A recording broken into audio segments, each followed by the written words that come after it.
Hello dear students, आपके अपने YouTube channel चैंसर में आपका स्वागत है। इस वीडियो में हम डिस्कस करने वाले हैं आपके जो सोशल एंड पॉलिटिकल लाइफ का जो चैप्टर सेकंड है, इंस्टीट्यूशनल रिप्रेजेंटेशंस ऑफ डेमोक्रेसी का जो कंप्लीट जो एक्सप्लेनेशन है आपको बहुत ही इजी और आसान से शब्दों में आपको मिलने वाला है। सो मेरे साथ इस पूरे वीडियो में बने रहिए और अभी तक आपने चैनल को सब्सक्राइब नहीं किया है तो सब्सक्राइब जरूर कीजिए। तो चलिए एक बार हम ब्रीफ में देखें कि जो इस चैप्टर में हमें क्या क्या चीजें हैं जो स्टडी करेंगे और हमें क्या क्या जानने को सीखने को मिलेगा। सो बेटा आपको यहाँ पर एक जो टेबल दिखाई दे रहा है जो आपका जो इंस्टीट्यूशनल रिप्रेजेंटेटिव ऑफ डेमोक्रेसी की हम बात करते हैं। सो यहाँ पर हम जो देखेंगे कि जो यूनिवर्सल जो अडल्ट जो फ्रेंचाइजीज है जिसमें हम जो राइट टू वोट्स के बारे में जानेंगे कि जो वोटिंग जो राइट्स है उससे रिलेटेड जो पॉइंट्स है हमारे यहाँ पर आएगा। देन जो सेकंड जो पॉइंट्स है हमारा जो एक जो इंस्टीट्यूशंस है जिसे हम इलेक्शंस के रूप में जानते हैं। सो इलेक्शंस से रिलेटेड जो पॉइंट्स है उसमें हम जनरल इलेक्शंस, बाई इलेक्शन और मिड टर्म जो इलेक्शंस है उसके बारे में स्टडी करेंगे। साथ ही साथ इसी में हम जो है आपका जो इलेक्शन जो कमीशन है उसके बारे में स्टडी करेंगे। साथ ही साथ इलेक्शन जो कैंपेन होता है उससे रिलेटेड और इलेक्टोरल जो कॉन्स्टिट्यूएंसीज और पोलिंग जो result then formation of government. तो ये जो सभी जो चीजें हैं वो इलेक्शन से रिलेटेड है। देन हम जो नेक्स्ट देखेंगे आपका जो पॉलिटिकल जो पार्टीज है, डिफरेंट जो पॉलिटिकल पार्टीज की हम बात करें सो उसमें नेशनल पार्टीज और रिलीजनल पार्टीज है उससे रिलेटेड जो पॉइंट्स है उसको हम डिस्कस करेंगे। साथ ही साथ जो आपका जो कोलिजन जो गवर्नमेंट्स है, इलेक्शंस कंडक्ट होने के बाद रिजल्ट है उसके बाद फॉर्मेशन गवर्नमेंट्स होते हैं, तो गवर्नमेंट जो है कोलिजन जो गवर्नमेंट्स किसे कहते हैं हम उसके बारे में जानेंगे। और फिर लास्ट में हम जो देखेंगे जो डेमोक्रेसी है, जो इंडिया में जो डेमोक्रेसी है और डेमोक्रेसी के लिए जो क्या क्या जो रिक्वायरमेंट होने चाहिए जिससे कोई भी जो कंट्री एक जो बेटर डेमोक्रेटिक कंट्री बन सकता है। सो ये जो सभी जो पॉइंट्स है आपको इस चैप्टर में हम डिटेल स्टडी करने वाले हैं। तो चलिए हम चैप्टर स्टार्ट करें। तो ये जो स्टार्टिंग हमारा हम बात करते हैं कि जो हमारा जो इंस्टीट्यूशनल जो रिप्रेजेंटेशन है, तो जैसे कि आपने जो प्रीवियस जो चैप्टर है, चैप्टर फर्स्ट में जो डेमोक्रेसी से रिलेटेड जो पॉइंट्स है उसको बेटर स्टडी किया है, आपने जाना है। अगर आपने जो चैप्टर फर्स्ट का जो वीडियोज है मेरे द्वारा अपलोड किया है उसको आपने नहीं देखा तो एक बार आप जाकर देख सकते हैं। उसका जो लिंक है यहाँ पर आपको दिखाई दे रहा है। सो डेमोक्रेसी की हम बात करते हैं बेटा, तो डेमोक्रेसी है कि जो वर्ड का जो सबसे जो मूल जो पॉपुलर फॉर्म है डेमोक्रेसी के लिए ये कहा जाता है कि जो to the people, by the people, for the people. यानी ये जो डेमोक्रेसी है वहां पर जो गवर्नमेंट जो है वो किसके लिए होता है, वहां के जो सिटीजन, वहां के जो पीपल्स हैं उसके लिए होता है। और जो गवर्नमेंट्स में मेन जो इन्वॉल्वमेंट है वो पीपल्स ही होते हैं। बेसिकली यहां पर ध्यान रखा जाता है कि जो पीपल्स है, जो वहां के जो लोग हैं उनका कैसे वेलफेयर हो सके। सो अब यहां पर जो डेमोक्रेसी का जो फंक्शंस है, डेमोक्रेसी को बेहतर तरीके से रन कर पाए सो उसके लिए कुछ जो चीजें करना होना बहुत ही ज्यादा जरूरी हो जाता है। जैसे हम बात करें आपका जो डिफरेंट जो इंस्टीट्यूशन जो रिप्रेजेंटेशन होता है डेमोक्रेसी में, जैसे आपने स्टार्टिंग में देखा सो यहाँ पर वही जो चीजें कि यूनिवर्सल अडल्ट फ्रेंचाइजीज की हम बात करते हैं, इलेक्शन होता है, पॉलिटिकल पार्टीज होते हैं, देन साथ में कोलिजन जो गवर्नमेंट होता है। तो ये कुछ जो ऐसे जो मुख्य जो संस्थाएं हैं, कुछ जो ऐसी जो चीजें हैं जो अगर डेमोक्रेसी में ना हो तो डेमोक्रेटिक जो कंट्री है उसका फॉर्म ही चेंज हो सकता है, या फिर वहां पर जितना जो वेलफेयर जो स्टूडेंट वहां के जो पीपल्स है उसके लिए होना चाहिए वो नहीं हो सकता है। सो फर्स्ट हम जो देखते हैं आपका universal adult franchises. Universal means होता है यूनिवर्स, पूरे जो सार्वभौमिक यानी सभी के लिए हो। यूनिवर्सल एडल्ट में जो वयस्क और फ्रेंचाइजीज में होता है कि जो वोटिंग जो राइट जो है प्रोवाइड किए जाते हैं। सो उससे रिलेटेड पॉइंट्स है। So franchises is the right to vote guarantee to the citizen. Franchises means क्या होता है, तो जो वोटिंग राइट जो दिए जाते हैं किनको, जो वहां के जो सिटीजन है, वो जो कंट्री के जो सिटीजन है उनको जो वोटिंग राइट दिया जाता है उसे कहा जाता है फ्रेंचाइजीज। और यहां पर जो चीज आता है कि जो the right to vote and elect one's representative is one of the most basic feature of democracy. Democracy का हमें पता है कि जो to the people, by the people, for the people, यानी यहाँ पर जो मेन जो की पॉइंट्स है, जो फोकस है वो किस पर होता है, पीपल्स, वहां के जो सिटीजन है उसके ऊपर होता है। तो जो सिटीजन है उसको राइट्स होते हैं कि वो जो है अपने जो रिप्रेजेंटेटिव है उनको वो क्या कर सके, इलेक्ट कर सके, उसको चूज कर सके। और ये जो मॉडर्न जो डेमोक्रेसी है वहां पर आप देखोगे तो अभी क्या जो प्रैक्टिस किया जाए, तो वहां पर प्रैक्टिस किया जाता है यूनिवर्सल एडल्ट जो फ्रेंचाइजीज है वो प्रैक्टिस किया जाता है। अब इसका मतलब क्या होता है, तो जो यूनिवर्सल अडल्ट फ्रेंचाइजेस में which means that all adults have the right to vote representative of their race, sex, religion, economic और सोशल स्टेटस, मीन्स इररिस्पेक्टिव, बिना किसी भेदभाव के, चाहे वो कोई भी जो जाति हो, कोई भी जो धर्म हो, कोई भी जो रिलीजन से बिलोंग करने वाले हो, चाहे वो मेल हो चाहे वो फीमेल हो, कोई भी जो सोशल स्टेटस से बिलोंग करते हो, सभी को जो एडल्ट हैं तो जो उनको वोटिंग राइट्स दिया जाएगा। इंडिया की हम बात करें तो इंडियन जो कॉन्स्टिट्यूशन है वहां पर जो एडल्ट की जो कैटेगरी है उसको 18 ईयर जिसका एज हो गया है उनको एडल्ट माना जाता है और उनको जो वोटिंग राइट्स है वो प्रोवाइड किया जाता है। मींस जितने भी जो इंडियंस है, कुछ जो इंडिया जिसमें जो कोई जो है आपका जो क्राइम कमिट किया है या फिर कोई जो पर्सन जो बैंकरप्ट है या फिर जो अनसाउंड माइंड्स है, तो ऐसे जो पर्सन है उनको छोड़ के बाकी सभी को वोटिंग राइट जो है वो दिया जाता है। Then however the right to vote was not always universal rights. ये जो राइट टू वोट है वो हमेशा यूनिवर्सल नहीं रहा, यानी ये जो राइट्स है वो सभी को, हम हिस्ट्री में जाके देखें तो सभी को ये जो वोटिंग राइट्स है वो एक साथ नहीं दिया गया है। कुछ जो कंट्रीज है जैसे यहां पर यूनाइटेड किंगडम्स की बात किया गया तो मेल जो लैंड ओनर्स थे उनको वोटिंग राइट्स दिया गया था क्योंकि माना जाता था कि वही जो है बेटर इन्वॉल्वमेंट हो सकता है कंट्री के डेवलपमेंट्स में। देन 19th सेंचुरी के आसपास देखा जाए तो ये जो थिंकिंग है, ये जो सिस्टम है वो धीरे धीरे चेंज होने लगा और यूनिवर्सल जो मेल जो फ्रेंचाइजीज है, यानी जितने भी जो वयस्क जो मेल है, एडल्ट जो मेल है, उनको क्या दिया गया,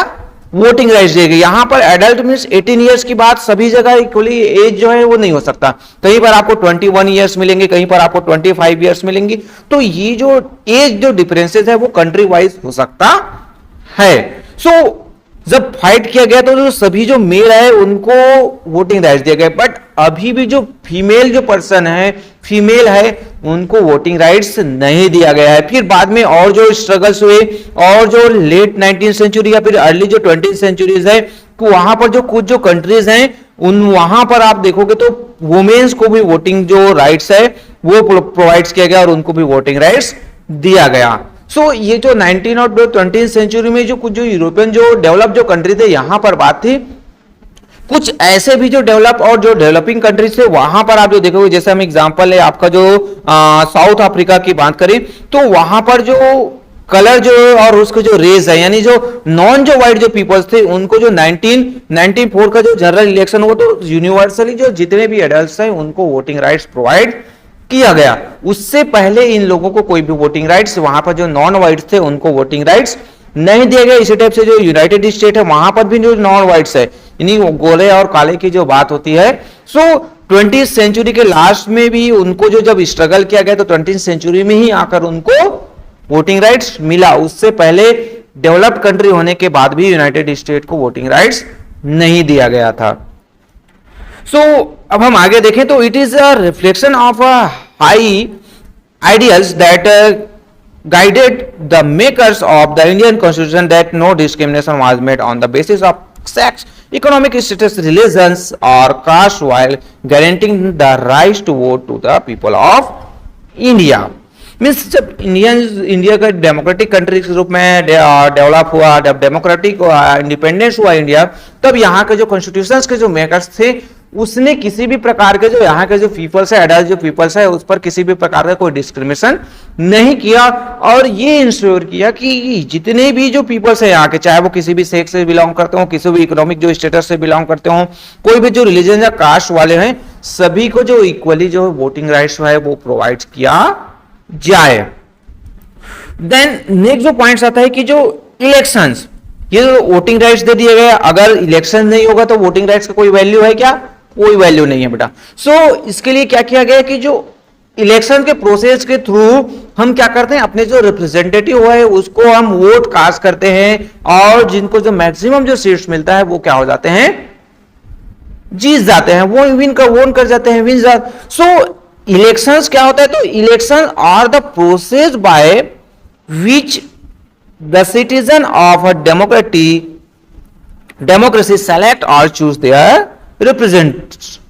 रिप्रेजेंटेटिव्स। मींस इलेक्शन एक प्रोसेस है जिसमें क्या होता है, सिटीजन अपने जो रिप्रेजेंटेटिव है, अपने जो लीडर हैं, उनको क्या करते हैं, इलेक्ट करते हैं। जैसे आप अपने क्लास लीडर को इलेक्ट करते हैं, कभी कभी आपके क्लास लीडर है, आपके जो स्कूल जो आपके जो लीडर्स है, उसका क्या किया जाता है, इलेक्शन होता है, जहां पर आप वोट कास्ट करते हैं, आपको वहां बाकी जो स्टूडेंट है वो वोट कास्ट करते हैं, देन उसका काउंटिंग होता है, देन ही आपके जो लीडर्स है वो इलेक्ट किए जाते हैं, जिनको मैक्सिमम जो नंबर ऑफ वोट्स मिलते हैं वो क्या हो जाता है, जीत जाता है। सो इलेक्शन वही है जो प्रोसेस है, कंट्री में भी होता है कि जो अपने जो लीडर्स हैं, हमारे जो रिप्रेजेंटेटिव हैं, सो वो क्या होते हैं, उनको इलेक्ट किया जाता है। अब यहां पर आता है कि जो इलेक्टेड जो रिप्रेजेंटेटिव्स होते हैं वो डिफरेंट पार्टी से बिलोंग करते हैं, तो ये अलग अलग डिफरेंट पार्ट्स के होते हैं, तो एक जगह वो क्या आकर करते हैं, मीटिंग करते हैं, मिलते हैं, वो एक जगह आकर वो मीटिंग करते हैं। सो उसको कहा जाता है असेंबली या फिर आपके पार्लियामेंट। हम एमपीज की बात करें, मिनिस्टर ऑफ पार्लियामेंट्स की हम बात करते हैं, या फिर आपके जो मेंबर ऑफ पार्लियामेंट्स की हम बात करते हैं, एमपीएस। सो ये क्या होता है कि जो ये एक जगह पर आकर मिलते हैं, उसे असेंबली या फिर पार्लियामेंट हाउस के रूप में आप जानते हैं। सांसद भवन जो हमारे न्यू दिल्ली है वहां पर लोकेटेड है। सो ये जो इलेक्शन का जो प्रोसेस है और ये जो डेमोक्रेटिक जो कंट्री है, वहां पर जो इलेक्शन है वो लॉफुली जो है, सक्सेसफुली जो है कंडक्ट किया जाता है। अब जो डेमोक्रेसी है, यहां पर जो इलेक्शन का जो प्रोसेस होता है, तो यहां पर एक जो प्रिंसिपल जो फॉलो किया जाता है वो है क्या, कि वन वोट वन पर्सन। एक जो पर्सन है तो उसका जो वोट का जो वैल्यू है वो एक ही होगा। ऐसा नहीं है कि जो रिच जो पर्सन है या फिर कोई जो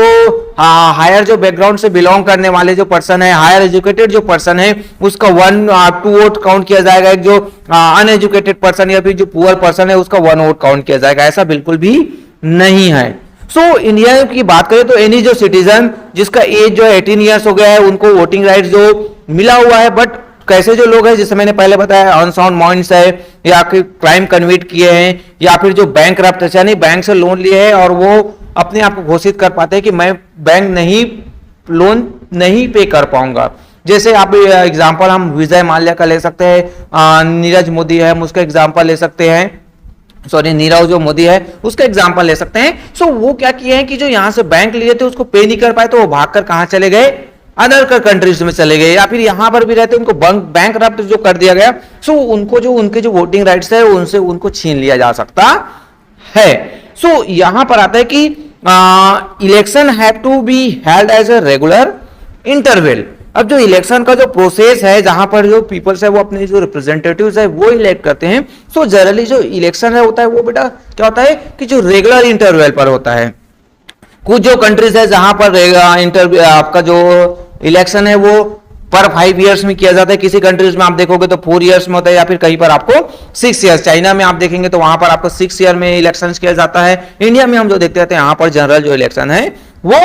5 इयर्स होते हैं। देन इंडिया की हम नेक्स्ट बात करें तो इंडिया रेगुलर जैसे इलेक्शन मैंने बताया 5 इयर्स पे होता है, और उस इलेक्शन को कहा जाता है जनरल इलेक्शन।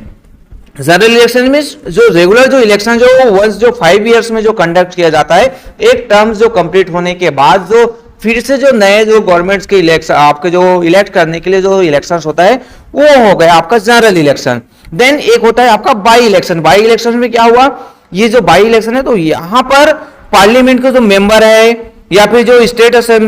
लेजिस्लेचर है जिसे हम एमएलएस के रूप में जानते हैं, एमएलएस के रूप में जानते हैं, तो इसका जो टर्म्स है वो 5 इयर्स का रहता है।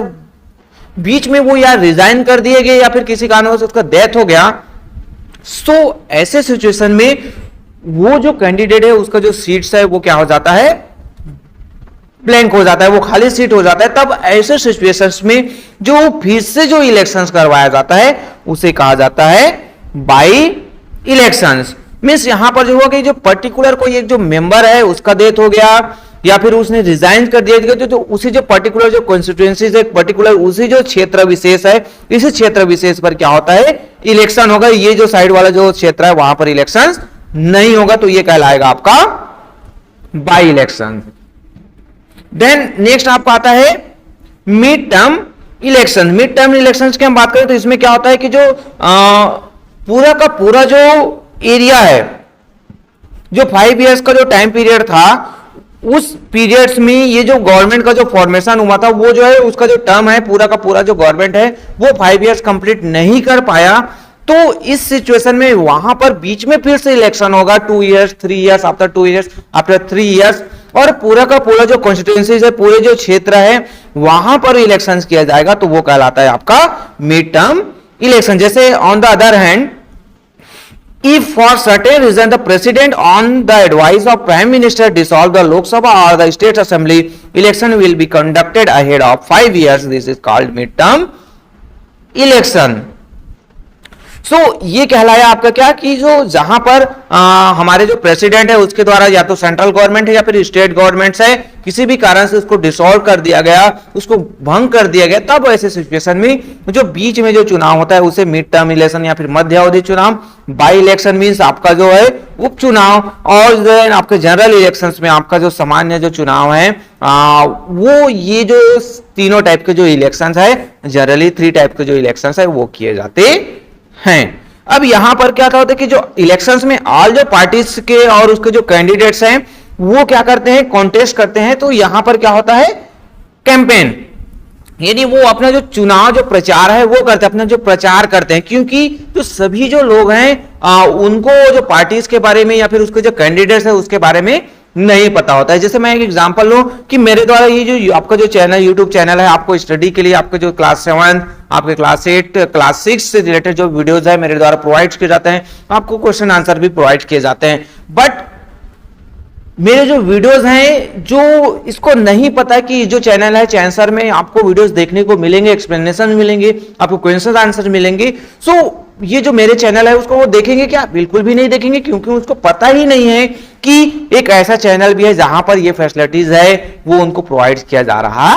है। सो उसके लिए क्या करना पड़ेगा, मुझे प्रचार करना पड़ेगा, चाहे वो मैं जो है किसी भी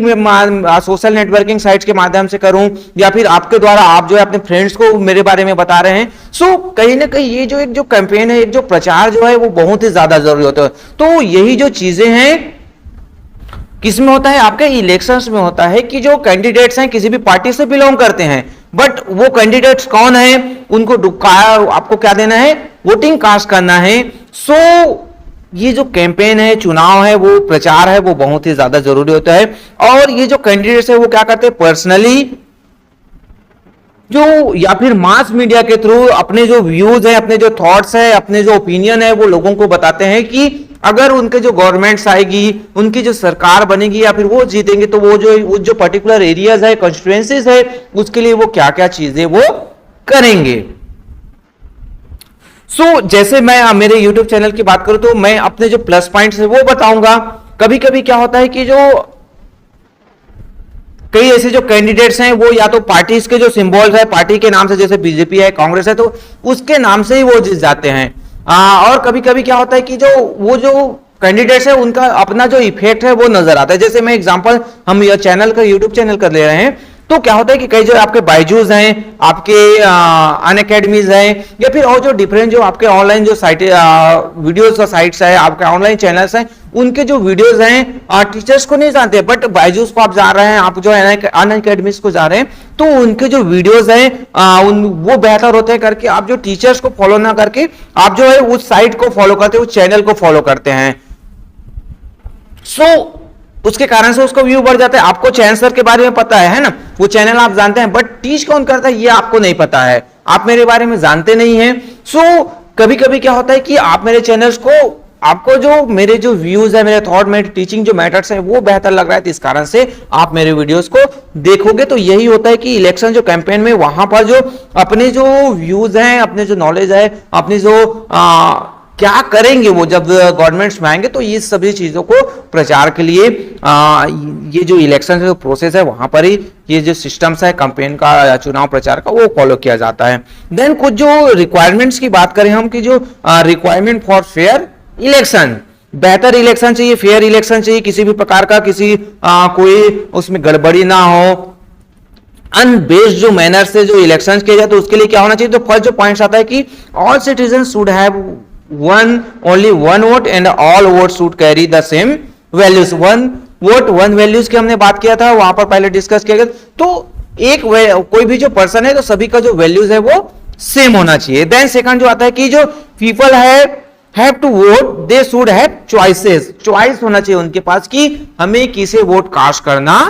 है। एग्जाम्पल हम ले रहे हैं यूट्यूब चैनल का, तो आपके पास चॉइसेस है कि आप या तो चैन सर के जो चैनल है मेरे टीचिंग वीडियोस को देखिए, या फिर आपके पास और भी सोशल नेटवर्किंग बहुत सारे जो यूट्यूब चैनल है जो इस टाइप के जो वीडियोस आपको प्रोवाइड कर रहे हैं, तो आप उनको भी वॉच आउट कर सकते हैं। ऐसा नहीं है कि आप मेरे ही इस वीडियोस को तो आप देखिए। इलेक्शन में भी वही होता है कि जो डिफरेंट जो पॉलिटिकल पार्टीज होते हैं उनके जो कैंडिडेट्स होते हैं, तो पीपल के पास चॉइसेस है वो होने चाहिए। जैसे हम चाइना की बात करते हैं, वहां पर सिर्फ एक पार्टीज है, तो एक पार्टी से एक मेंबर होगा, वहां पर इलेक्शन की जरूरत भी नहीं है क्योंकि वो कैंडिडेट ऑलरेडी क्या हो गया है, सिंगल कैंडिडेट है, तो वही जीतेगा।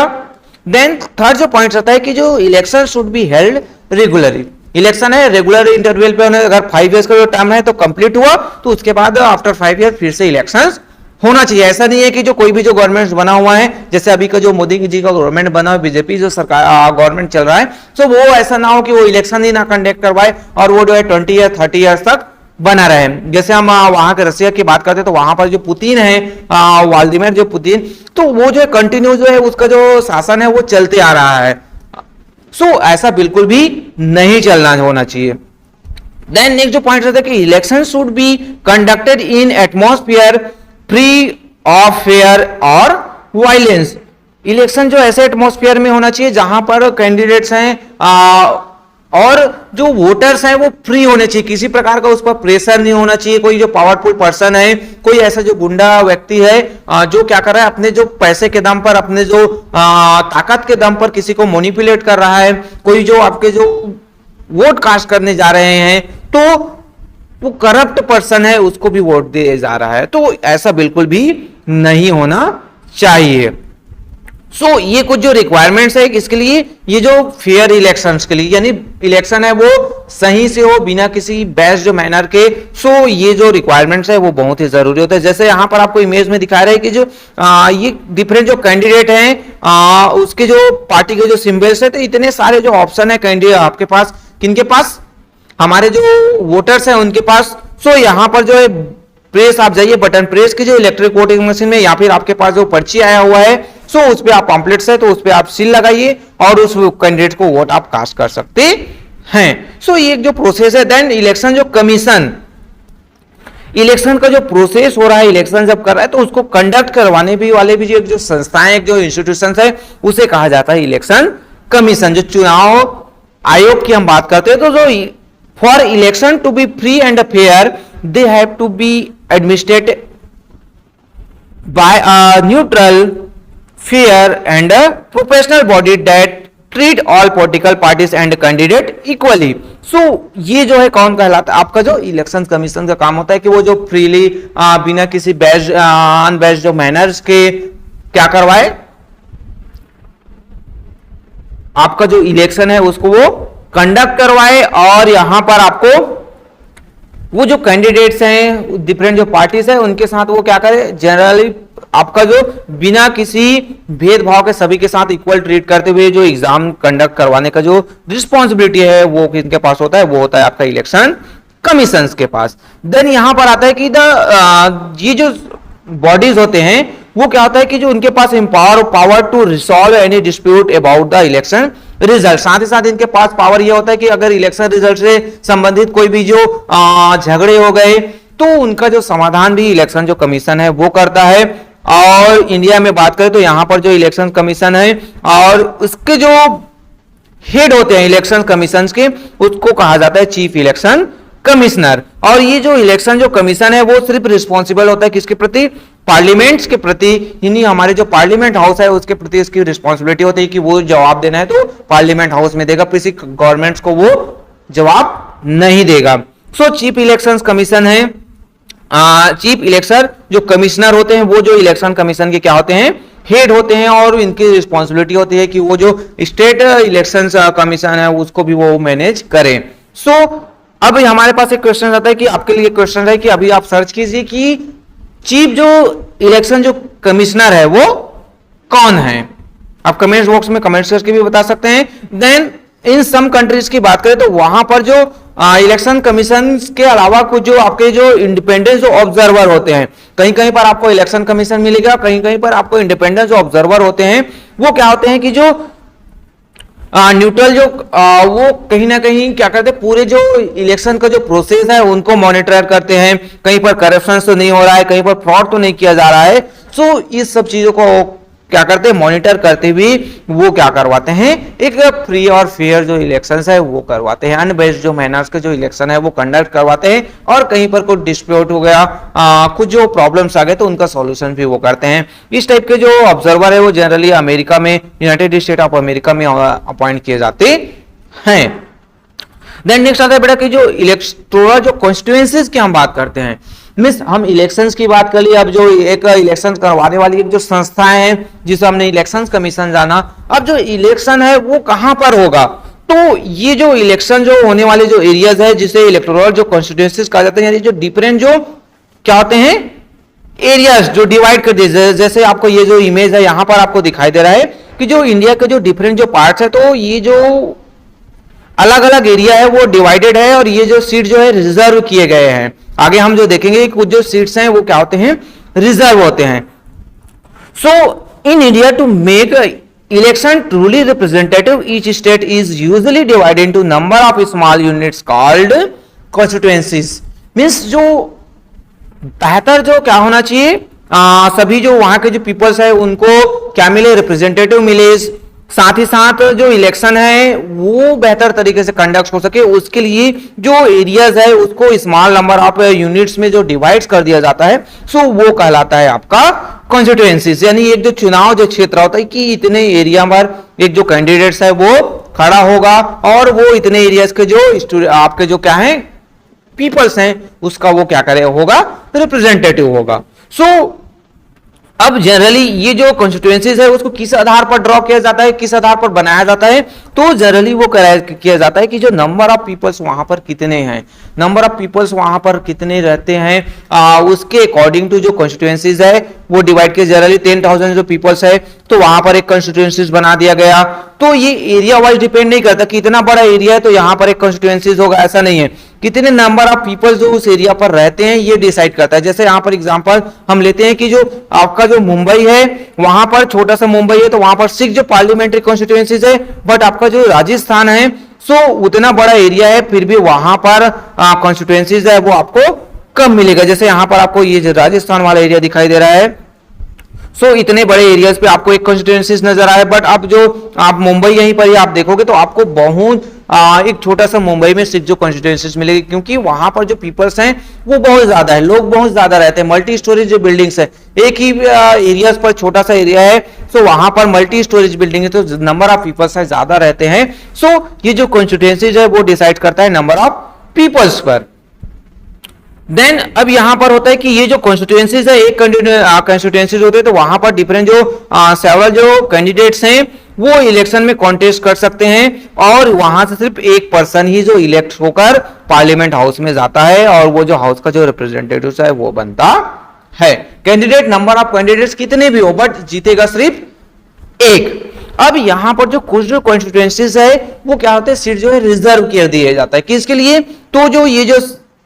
एससी और जो एसटी जो कैंडिडेट्स हैं, साथ ही साथ जो कुछ जो सीट्स है वुमेन्स को भी 33% जो सीट्स है वो आजकल रिजर्वेशन प्रोवाइड कर दिया जा रहा है। सो ये जो सीट्स है वो रिजर्व क्यों किए जाते हैं, क्योंकि जो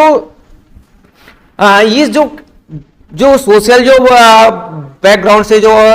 आते हैं, जो बैकवर्ड जो क्लास से आते हैं, तो उनको भी रिप्रेजेंटेटिव मिल सके, उनके जो कास्ट के जो पीपल्स है वो रिप्रेजेंट इलेक्ट होके आए और उनको भी रिप्रेजेंटेटिव मिल सके, तो इसके लिए जो सीट्स है वो रिजर्व किए जाते हैं। जैसे यहाँ पर आपको ये तो आपका जो पिंक कलर में आपको दिखाई दे रहा है, ये जो नॉन रिजर्व जो सीट्स है, जहां पर कोई भी जो कैंडिडेट चाहे एसटी, एससी, जनरल, ओबीसी कोई भी कैंडिडेट है यहाँ पर क्या हो सकता है, कॉन्टेस्ट कर सकते हैं। बट ये जो एससी सीट्स वाले जो आपको ब्लू कलर में नजर आ रहे हैं, यहाँ पर सिर्फ एसटी क्लास से जो बिलोंग करने वाले जो पीपल्स है, कैंडिडेट्स है, वही कॉन्टेस्ट कर सकते हैं। अदर जो जनरल वाला या फिर आपका एसटी वाला नहीं कर सकता है। आपके जो ये जो येलो कलर आपको दिखाई दे रहा है, यहां पर सिर्फ एसटी जो कास्ट से बिलोंग करने वाले जो पीपल्स हैं वही कॉन्टेस्ट कर सकते हैं इलेक्शंस में। बाकी अदर जो कास्ट वाले जो चाहे वो जनरल या फिर एससी कैंडिडेट जो है वो अपना जो रिप्रेजेंटेटिव नहीं बन सकता है। सो जनरली ये आपका क्या हुआ कि जो सीट्स है वो रिजर्व किए जाते हैं। तो यहां पर बताया गया कि जो सीट्स है वो क्यों रिजर्व किए जाते हैं, तो इसका जो मेन जो रीजन है कि उनको क्या करना है, शेड्यूल्ड ट्राइब्स और शेड्यूल्ड जो कास्ट के जो पीपल्स है उसको बेहतर रिप्रेजेंटेटिव प्रोवाइड करना है, जिसलिए ये जो सीट्स है वो रिजर्व किए जाते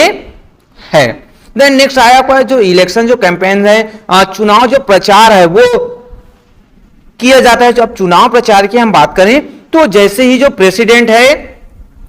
वो the president of India set the bell rolling by announcing the next election, जैसे ही प्रेसिडेंट के द्वारा घोषणा किया जाता है कि अब जो नेक्स्ट इलेक्शन है चुनाव किया जाएगा, सो द चीफ इलेक्शन जो कमिश्नर है वो क्या करता है, डेट अनाउंस करता है कि जो नेक्स्ट इलेक्शन है वो किस दिन में कौन कौन से जो प्रोसेस है, किस दिन वो इलेक्शन होगा, कब तक जो है कैंडिडेट्स को अपने फॉर्म्स है वो फिलअप करना है, कैंपेन चुनाव प्रचार है कब तक किया जाना चाहिए। तो ये सभी जो चीजें हैं वो जो इलेक्शन कमिश्नर के द्वारा अनाउंस किया जाता है। और जो वेरियस जो पॉलिटिकल पार्टीज है उनके जो कैंडिडेट्स हैं वो जो इलेक्शन पर कॉन्टेस्ट करने वाले हैं, सो वो क्या करते हैं, अपना जो प्रचार है वो करने लगते हैं। So the election commission also allot symbols,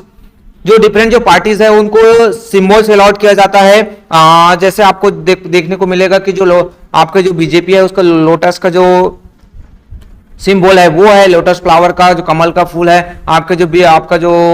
BSP की हम बात करें तो जो एलिफेंट्स है, हाथी है, वो है। आपका एसपी की हम बात करें तो उसका क्या है, आपका साइकिल है। कांग्रेस की हम बात करते हैं तो उसको जो आपका जो हैंड का जो शेप है, तो ये कहीं ना कहीं जो सिंबल्स है वो कौन अलाउड करता है, आपके जो इलेक्शन जो कमीशन है उनके द्वारा अलॉट किए जाते हैं। देन डिफरेंट जो पॉलिटिकल जो पार्टीज है उनको अलॉट कर दिया गया। अब जो डिफरेंट जो पार्टीज है वो अपना मीटिंग करते हैं और वहां से वो अपने जो एक जो कैंडिडेट है उसको सेलेक्ट किया जाता है। तो पॉलिटिकल पार्टीज है तो जो इनका जो प्रचार होता है, सो अब जो इलेक्शन जो मैनिफेस्टोज है वो क्या किए जाते हैं, इनके द्वारा जो जारी किए जाते हैं और उनके द्वारा फंड अरेंज किया जाता है। देन उनका जो प्रचार प्रसार है, जो चुनाव जो कैंपेन है वो स्टार्ट होता है। और इसमें जो कैंडिडेट्स हैं वो क्या करते हैं, रैलीज करते हैं, पीपल्स को अपने पार्टी से और अपने जो व्यूज हैं, एजेंडाज हैं वो बताते हैं, ताकि वो जो पोस्टर और बैनर के थ्रू जो अब लोगों से अपील किए जाते हैं ताकि वो जो अपने लिए वोट कास्ट करे, जो कैंडिडेट्स है उनको वो वोटिंग करे और वो जो है आपका जो इलेक्शन में उसको क्या करवाए, विन करवाए। सो अब जो ये जो कैंपेनिंग का जो प्रोसेस है वो जो इलेक्शंस की जो वोटिंग जो कास्टिंग जो डे है उससे 2 दिन पहले 6 PM को जो कैंपेनिंग एंड्स एट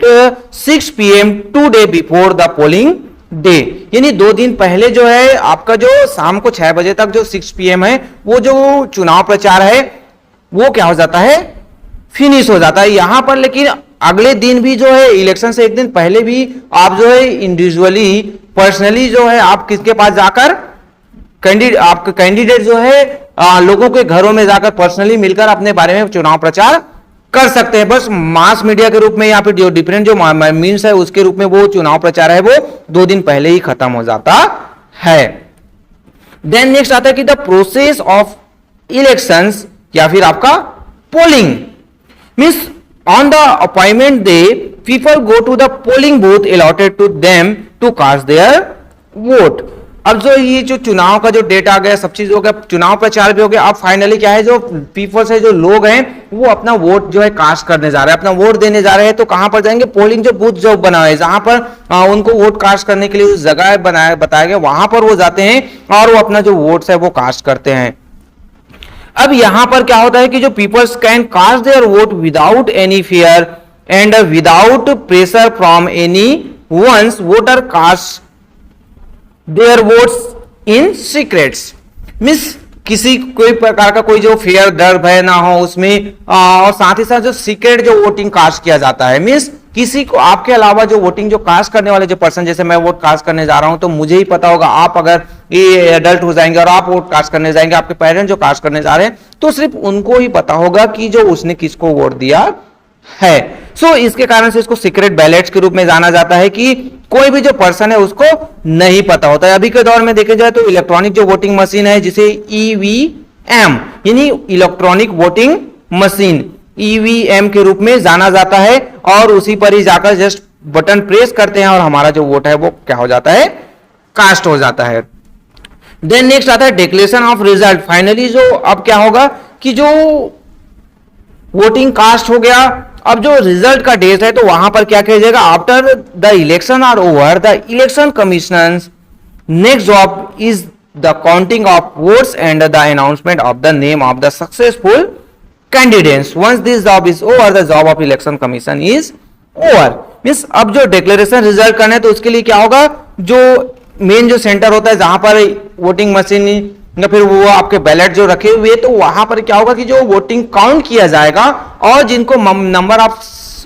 वोट जो है ज्यादा मिले हैं मैं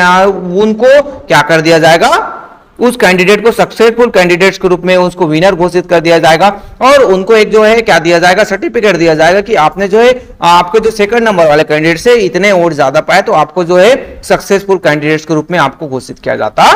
है। अब यहां पर जो इलेक्शन जो कमीशन है उसका जो रोल है वो फिनिश हो जाता है। कभी कभी क्या होता है कि जो रिकाउंटिंग भी करवाया जाता है कि जो कोई जो कैंडिडेट्स है जो जिनको हार मिली है तो वो जो है क्या होते हैं, सेटिस्फाइड नहीं होते, तो वहां पर जो रिकाउंटिंग का प्रोसेस है वो भी चलता है। देन नेक्स्ट जो स्टेप आता है कि आपका जो कैंडिडेट जो है वो क्या हुए हैं, जीते हैं, है ना। यहाँ पर डिफरेंट जो इमेज आपको बने हुए हैं कि जो काउंटिंग का जो इमेज है, वोट कास्टिंग का जो इमेज है, इलेक्टोरल जो रोल है, लिस्ट है, उसकी बात करें, यहाँ पर चुनाव जो प्रचार है, तो आपको अलग अलग जो इमेज है वो दिखाई दे रहा है। अब जो कैंडिडेट्स हैं काउंटिंग के बाद उनको विनर घोषित कर दिया, बट जो विनर भी होते हैं उसमें भी कुछ जो कैटेगरीज है कि जो कुछ जो विनर्स है वो डेमोक्रेसी में क्या होता है, जो कैंडिडेट जो विन करते हैं सो वो या तो एब्सोल्यूट मेजोरिटी से जीतते हैं या फिर आपके सिंपल मेजोरिटी से जीतते हैं। एब्सोल्यूट मेजोरिटीज की बात की जाए तो जितने भी वोट जो है पोल हुए और उससे मोर देन हाफ है तो वहां पर वो क्या होगा, एब्सोल्यूट मेजोरिटी। जैसे हम यहां पर एग्जांपल दें, इन केस 1000 वोट्स है वो वहां पर क्या किए गए, कास्ट किए गए, 1000 वोट्स है वो। देन अब यहां पर किसी के जो कैंडिडेट्स है उसको 513 वोट्स जो है वो मिला, तो इस स्थिति में हम इस सिचुएशंस में क्या बोलेंगे कि वो जो है एब्सोल्यूट मेजॉरिटी से जीता। बट इन समटाइम्स क्या होता है कि जो कैंडिडेट्स हैं, जैसे यहां पर 1000 वोट्स कास्ट किया गया, अब डिफरेंट जो 5 कैंडिडेट्स हैं या फिर 3 कैंडिडेट्स ए बी सी है, 3 कैंडिडेट्स है, एक को मिला कितना 400, एक कैंडिडेट्स को मिला आपका कितना मिला, इनको मिल गया आपका कि हम इसको 350, और जो थर्ड जो कैंडिडेट है उसको कितना मिल गया आपका, यहां पर जो बाकी जो जितने भी बचे उसमें से आपका इनको मिल गया, इनको भी 250 के आसपास इसको सीट मिल गया, वोट्स मिल गए। तो अब यहां पर क्या होगा कि कौन से जो कैंडिडेट्स है वो जीतेगा 400, क्योंकि इसको ज्यादा जो वोट्स मिला है। तो ये होता है कि जो सिंपल मेजोरिटी मींस ये जो एब्सोल्यूट मेजोरिटी में नहीं मिला, यहां पर हाफ जो है मोर देन हाफ कितना होगा 501 होगा, मोर देन हाफ, बट इसको 400 मिला है। बट सिंपल मेजोरिटी में क्या होता है कि जो इसके जो पीछे वाले जो सेकंड नंबर के कैंडिडेट्स है उससे एक भी ज्यादा मिल जाएगा। सेकंड नंबर का 350 मिला है, अगर इसको 351 भी मिल जाएगा फिर भी ये जो कैंडिडेट है वो सिंपल मेजोरिटी से क्या हो जाएगा, जीत जाएगा। तो यही होता है आपका जो एब्सोल्यूट मेजोरिटीज और आपके जो सिंपल मेजोरिटीज। जनरली हम इंडिया के जो जितने भी आपका डाटा देखोगे, रिजल्ट देखोगे, तो आपको देखने को मिलेगा कि जो कैंडिडेट्स हैं वो ज्यादातर जो आपके जो सिंपल मेजोरिटी है उससे ही जीते। जैसे यहाँ पर लोकसभा इलेक्शन 2004 का एक जो दिया हुआ है, जहां पर आपको दिखाई दे रहा है कि वोटिंग जो परसेंटेज की बात करें या फिर वोट है वो कितना मोर देन हाफ नहीं है यहाँ पर, है ना। टोटल जो वोट कास्ट हुआ था आपका आपके जो 9,14,936 था, बट यहां पर आप जो देखोगे तो इसका जो हाफ है वो नहीं मिल पाया, फिर भी जो ये जो कैंडिडेट सिंपल मेजोरिटी से जीत गए। तो यही जो हमारे यहाँ इंडिया में हम जो देखें या फिर जो अदर जो कंट्रीज में भी डेमोक्रेटिक कंट्रीज में देखते हैं तो सिंपल मेजोरिटीज है वो ज्यादातर हमें देखने को मिलता है। अब यहां पर क्या हुआ कि जो ये जो सिंपल मेजोरिटीज हो वो जीत गए। अब यहां पर फॉर्मेशन होगा कि जो formation of governments, the party that wins the majority of seats gets qualified to the form the government. Generally अब क्या हुआ कि जो हमें देखने को मिलता है कि जो फॉर्मेशन ऑफ गवर्नमेंट कैसा होगा, तो यहां पर बेसिकली हम ये चीज देख सकते हैं कि जो कोई भी जो पार्टी के जो कैंडिडेट्स हैं वो इलेक्शन में क्या किए, पार्टिसिपेट किए। अब जो मैक्सिमम नंबर ऑफ जिस पार्टी के जो कैंडिडेट्स है वो विन करके जीत के आएंगे, सो उनको जो है गवर्नमेंट का फॉर्मेशन करने का चांस है वो दिया जाता है। अब इसके लिए जो पार्टी के जो डिफरेंट जो मेंबर्स है जो जीत के आए हैं, उनमें से एक जो लीडर है वो इलेक्ट किया जाएगा, और वो जो लीडर है वो नेक्स्ट जो प्राइम मिनिस्टर, अगर सेंट्रल लेवल पे देखे तो प्राइम मिनिस्टर और स्टेट लेवल पे देखे तो वो चीफ मिनिस्टर है वो बनेंगे, और वो जो है अपने गवर्नमेंट का जो फॉर्मेशन है वो करते हैं। अब यहां पर होता है कि what are nations does which direction is take, how it handle both national and international issues, all depend on the parties that run the government. Means generally यहां पर कहा जाता है कि जो जितने भी जो सक्सेस होना है या फिर फेरियल होना है गवर्नमेंट का, वो जो पॉलिटिकल पार्टीज के जो पॉलिसीज है उस पर डिपेंड करता है कि उनके जो व्यूज क्या है, उनके ओपिनियंस क्या है, वो कौन से देश के साथ रिलेशन बेहतर रखना चाहता है और किसके साथ नहीं रखना चाहता है, उनके जो ट्रेडिंग जो पॉलिसीज कैसी है, तो व्यापार किस टाइप का होगा। तो ये सभी जो चीजें हैं वो डिपेंड करता है कि वो जो गवर्नमेंट है उसके जो व्यूज क्या है, उसकी जो सोच क्या है, और वो किस तरीके से कंट्री को आगे ले जाना चाहते हैं। अब जो नेक्स्ट आता है बेटा आपके जो पॉलिटिकल पार्टीज, किसी भी कंट्रीज की हम बात करें, किसी भी जो डिफरेंट जो कंट्रीज में है, हम देखते हैं वहां पर इलेक्शन जो प्रोसेस हो रहा है, सो वहां पर पॉलिटिकल पार्टीज होना भी बहुत ज्यादा जरूरी है। और यही जो पॉलिटिकल पार्टीज हैं वो जो है उसके जो कैंडिडेट्स है इलेक्शन में पार्टिसिपेट करते हैं। सो यहाँ पर हम जो डिफरेंट जो पॉलिटिकल पार्टीज है उसके लिस्ट दिए गए, जैसे आपका इंडियन नेशनल कांग्रेस, जिसे आईएनएस के रूप में जनता दल, भारतीय जनता पार्टी, आपके जो कम्युनिस्ट पार्टी ऑफ इंडिया,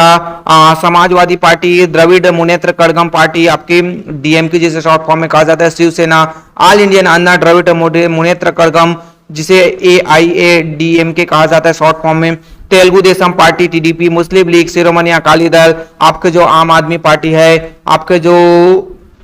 और जो डिफरेंट जो पार्टीज की हम बात करें क्षेत्र विशेष पर, आपका जो दल होता है, अपना दल की हम बात करें, एलजेपी की हम बात करते हैं, या फिर आपके जो शिरोमणि अकाली दल की हम बात करें, इसका जो आ गया है यहाँ पर। तो ये जो बहुत सारे जो डिफरेंट जो पॉलिटिकल पार्टीज हैं,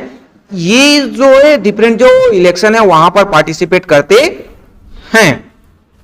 सो अब ये व्हाट आर दिस नेम, ये जो नेम क्या है, तो ये सभी जो है हमारे पॉलिटिकल पार्टीज ऑफ इंडिया है। और यहां पर जो ये जो पॉलिटिकल पार्टीज है, तो ये क्या होता है, तो is a group of people who voluntary decide to enter politics and who inspired to run the government elected to power. यानी ये जो ऐसे जो पॉलिटिकल पार्टीज के जो मेंबर्स लोग जो होते हैं, कुछ जो पीपल जो वॉलंटरी डिसाइड करते हैं हम कि पॉलिटिकल पार्टीज का फॉर्मेशन करेंगे और हमें मेजोरिटी मिलता है तो हम क्या करेंगे, गवर्नमेंट को रन करेंगे। जैसे आम आदमी पार्टीज की बात हुआ तो वहां पर कुछ जो ऐसे जो लोग थे वो इकट्ठा हुए और वो क्या कर लिए, एक पार्टीज का फॉर्मेशन कर दिया गया। देन उसके बाद वोट पीपल्स है उनको वोट कास्ट किए और उनके जो नंबर ऑफ कैंडिडेट्स है वो ज्यादा जीत के आए तो उनके गवर्नमेंट है वो फॉर्मेशन किया गया। अब यहां पर आता है कि in a democracy there are many political parties, बहुत सारे डिफरेंट जो पॉलिटिकल पार्टीज है। अब जो डिफरेंट जो पॉलिटिकल पार्टीज है तो उनके जो अपने जो अलग डिफरेंट व्यूज होते हैं, डिफरेंट ओपिनियंस होते हैं, और उन्हीं के अकॉर्डिंग तो देखा जाए तो कंट्रीज का जो फॉरेन पॉलिसीज, कंट्रीज के जो रिलीजियस पॉलिसीज, रिलीजियस सोशल जो इश्यूज है, इकोनॉमिक इश्यूज है, ये सभी लोन टू फार्मर्स, ये सभी जो पार्टीज के जो व्यूज है, उसके जो लीडर्स के जो व्यूज हैं, वो कहीं ना कहीं डिसाइड करता है कि जो कंट्री है, स्टेट्स है, वो किस तरीके से रन करेगा, कितना डेवलप करेगा, कौन से जो पॉलिसीज है वो फेवरेबल में होगा। अब यहां पर हम बात करते हैं जो ये जो कंट्रीज है, कुछ जो कंट्रीज है, यहां पर आप जो देखोगे तो डिफरेंट पार्टी जो सिस्टम्स है वो हमें देखने को मिलता है। जैसे चाइना की बात की तो वहां पर आपको सिंगल पार्टी सिस्टम मिलेगा। यूएसए की हम बात करते हैं तो वहां पर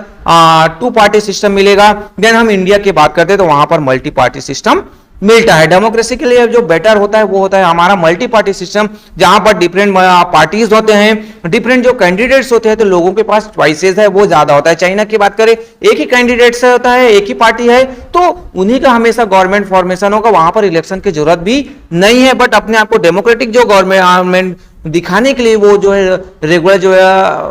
6 ईयर्स में वहां पर इलेक्शन किया जाता है। यूनाइटेड किंगडम में 2 पार्टी सिस्टम है तो 2 ही जो ऑप्शंस होंगे, या तो फिर रिपब्लिकन पार्टीज या फिर आपके जो डेमोक्रेटिक पार्टीज है, इन दोनों में से ही कैंडिडेट्स आपको सेलेक्ट करने हैं, पार्टीज को सेलेक्ट करने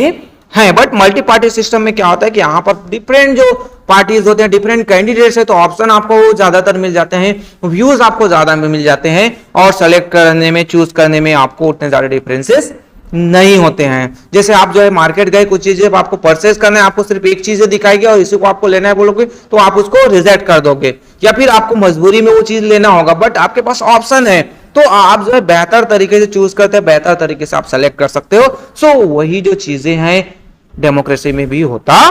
है। आप डिसाइड कर सकते हो कि कौन सा जो पार्टी सिस्टम है वो बेहतर है, चाहे वो मल्टी पार्टी सिस्टम की हम बात करें, या फिर आपका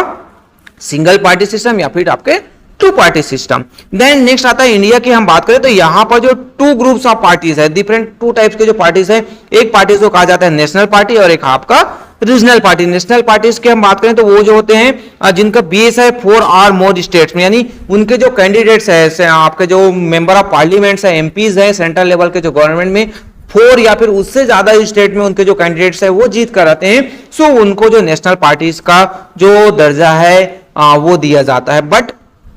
जो रीजनल जो पार्टीज हैं, सो उसकी हम बात करें तो उनका जो एरिया है वो पर्टिकुलर किसी एक जो रीजन है, पर्टिकुलर किसी स्टेट वाइज वो क्या रहते हैं, उनका इंपॉर्टेंस है वो रहता है। बट इनके भी जो रीजनल पार्टीज है उसके इंपॉर्टेंस की बात करें तो as they are concern with the welfare of their state और community and they now their needs bets, means ये जो लोकल लेवल के जो ये जो पार्टीज होते हैं, आपका जो रीजनल लेवल पर होता है, तो उनको वहां के जो प्रॉब्लम है, वहां के जो व्यूज हैं, वो उनको बेहतर तरीके से समझ आता है और वो बेहतर तरीके से उसको सॉल्यूशन वो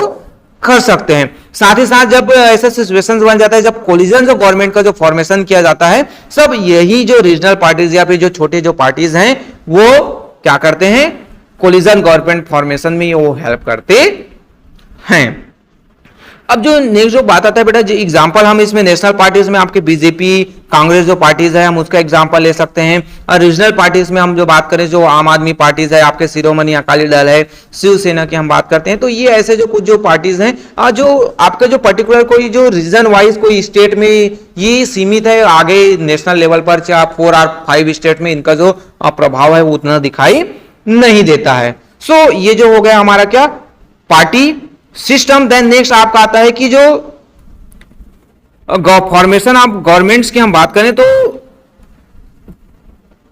अब गवर्नमेंट्स का जो फॉर्मेशन हुआ, पार्टी जो है पावर में है, सो कोलिजन जो गवर्नमेंट्स है उसका जो फॉर्मेशन होता है, कभी कभी क्या होता है कि कोई जो सिंगल जो पार्टीज है उसको मेजोरिटी नहीं मिला, सो 1 और 2 3 4 5 डिफरेंट जो पार्टीज है जिनका जो व्यूज है वो सेम होता है, सो वो मिलकर जो कोलिजन जो गवर्नमेंट है उनका फॉर्मेशन करते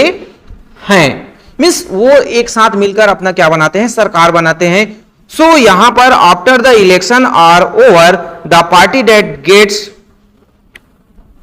large number of seats in parliament और the state assembly is invited to form the government by the president और गवर्नर। मींस जिस पार्टी के जो पार्टी को ज्यादातर जो मेंबर्स है वो जीत के आए, तो पार्लियामेंट के या फिर स्टेट असेंबली में उनको गवर्नर या प्रेसिडेंट के द्वारा क्या किया जाता है, इनवाइट किया जाता है कि आइए जो आप जो है गवर्नमेंट का फॉर्मेशन कीजिए, क्योंकि आपको नंबर ऑफ सीट्स है वो ज्यादा मिले है। समटाइम्स किसी सिंगल पार्टीज को मेजोरिटी नहीं मिला, जैसे मैंने बताया, तो 2 और मोर जो पार्टीज है वो ज्वाइन करके कोलिजन जो गवर्नमेंट है उसका फॉर्मेशन करते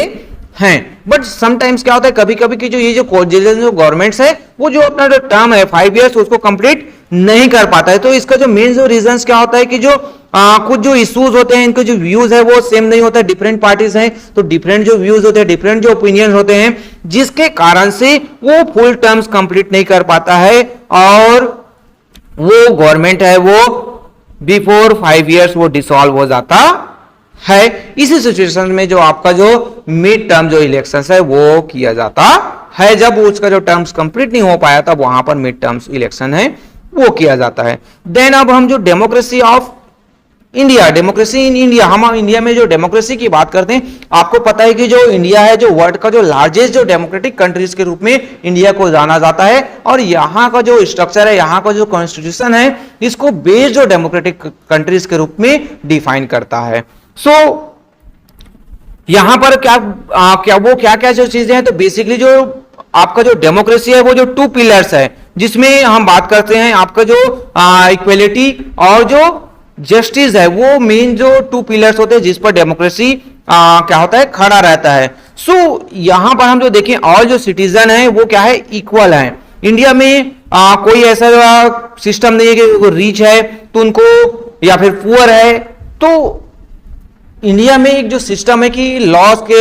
नजरों में देखा जाए या फिर हमारे कॉन्स्टिट्यूशन में कोई भी मुस्लिम या फिर हिंदू, ब्राह्मण्स, दलित, men women all are equal before law. But अभी भी ये जो चीजें हैं remains a dream for most of the people in India. But अभी भी जो देखा जाए तो लोगों की जो सोच है वो नहीं बदली है, जिसके कारण से अभी ये जो हम बात करते हैं कि जो इक्वलिटी की हम बात करते हैं वो भी इंडिया में अभी तक क्लियरली हमें दिखाई नहीं देता है। देन कुछ जो चीजें आते हैं कि जो बट यहां पर इंडियन जो society still continue to be tend with social evils. कुछ जो सामाजिक जो बुराइयां हैं जिसमें अनटचेबिलिटी और जो डिस्क्रिमिनेशन है, इसके बारे में आपने जो प्रीवियस जो वीडियो से आपके क्लास में आपने ऑलरेडी स्टडी किया हुआ है। और अगर क्लास 6 में आपने अनटचेबिलिटी और डिस्क्रिमिनेशन से रिलेटेड जो पॉइंट देखे, देखिए जो भेदभाव जो है वो अभी भी हमारे सोसाइटी में क्या है, अवेलेबल है। अब यहां पर if we are a socialist republic as state in our constitution that it is our duty to eliminate this differences. हमारे कॉन्स्टिट्यूशन में हमें सोशलिस्ट रिपब्लिक कहा गया है। सो क्या होना चाहिए कि जो ये जो डिफरेंसेस है उसको हमें खत्म करना चाहिए, हमको हटाना है। तो उसके लिए हमें क्या करना पड़ेगा, बेसिकली इसके लिए जो पीपल्स हैं उसकी जो रिस्पॉन्सिबिलिटी है उनको जो है क्या होना पड़ेगा, अवेयरनेस उसमें आनी पड़ेगी, ताकि ये जो सोशल जो कस्टम्स है, सोशल जो इविल्स है उसको दूर किया जा सके, सामाजिक जो बुराइयां है उसको हटाया जा सके। तो सबसे फर्स्ट जो पॉइंट्स आता है कि जो रिस्पॉन्सिबल जो सिटीजन है, हम एक कंट्री का जो सिटीजन है बेटा, तो हमें एक रिस्पॉन्सिबिलिटी लेनी पड़ेगी। हमारी जो रिस्पॉन्सिबिलिटी है कि जो हमारे जो कंट्रीज में जो जितनी भी बुराइयां हैं उसको हम अपने से दूर करते जाएं। So in a democracy where people elect their leaders, a great responsibility rests on the electorate. Means generally हम जो वोट कास्ट करने गए, मैं अपने वोट कास्ट करने गया या फिर मैं नहीं गया,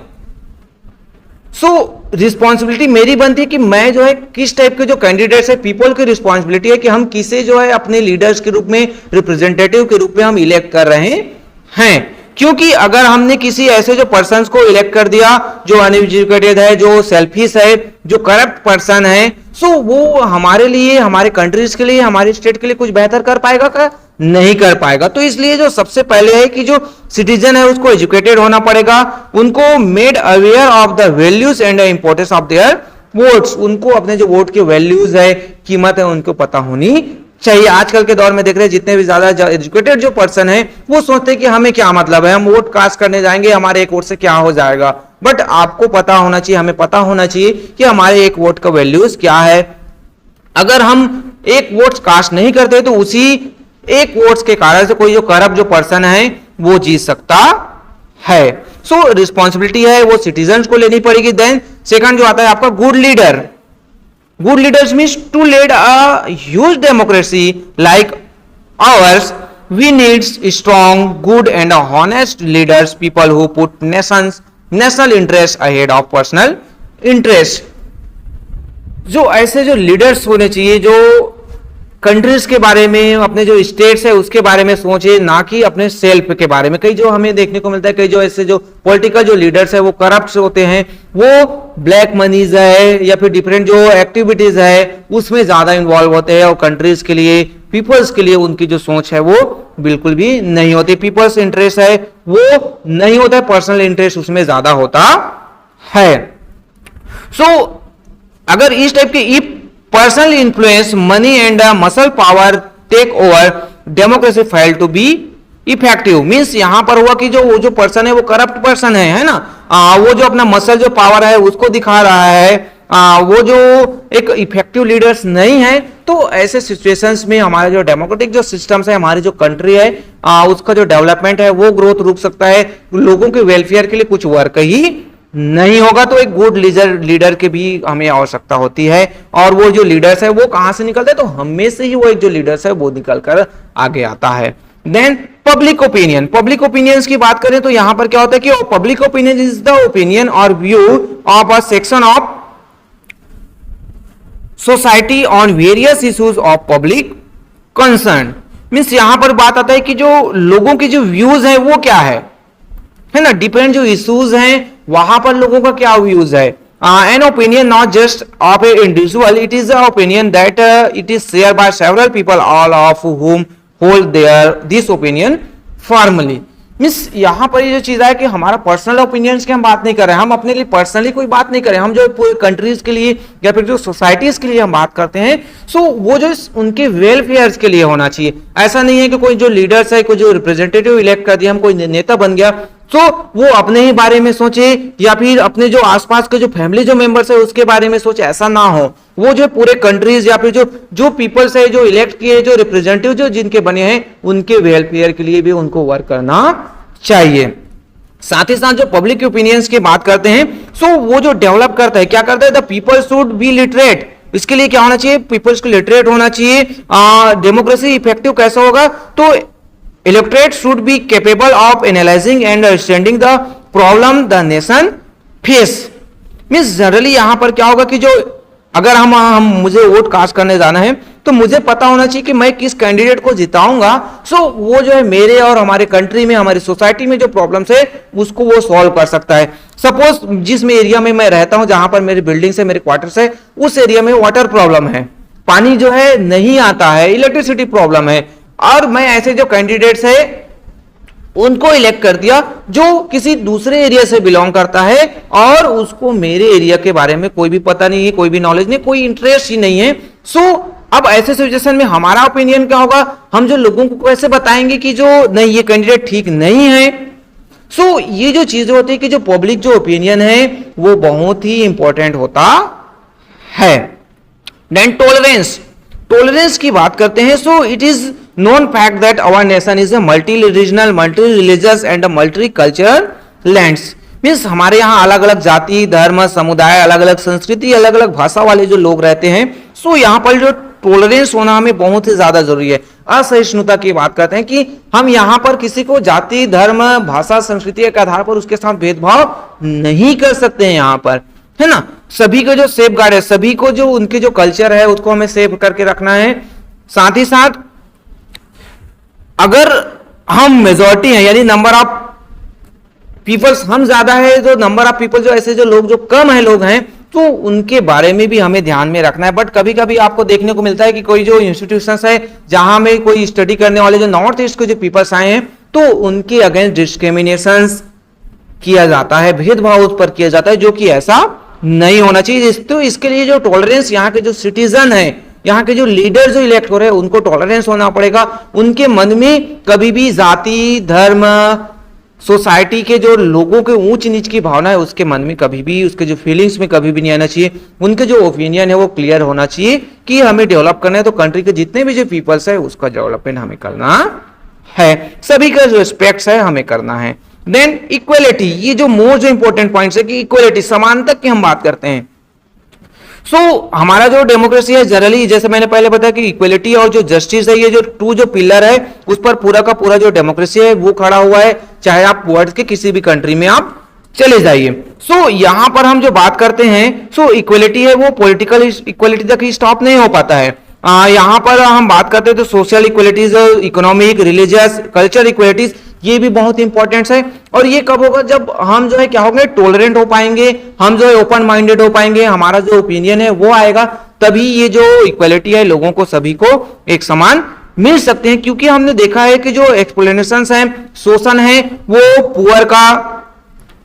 गरीब लोगों का अमीर लोगों के साथ, अमीर लोगों के द्वारा, वीक जो पर्सन है उसका जो पावरफुल पर्सन के साथ, लोअर कास्ट का जो अपर कास्ट के जो लोगों के द्वारा जो है हमेशा जो है शोषण जो है किया जा रहा है। सो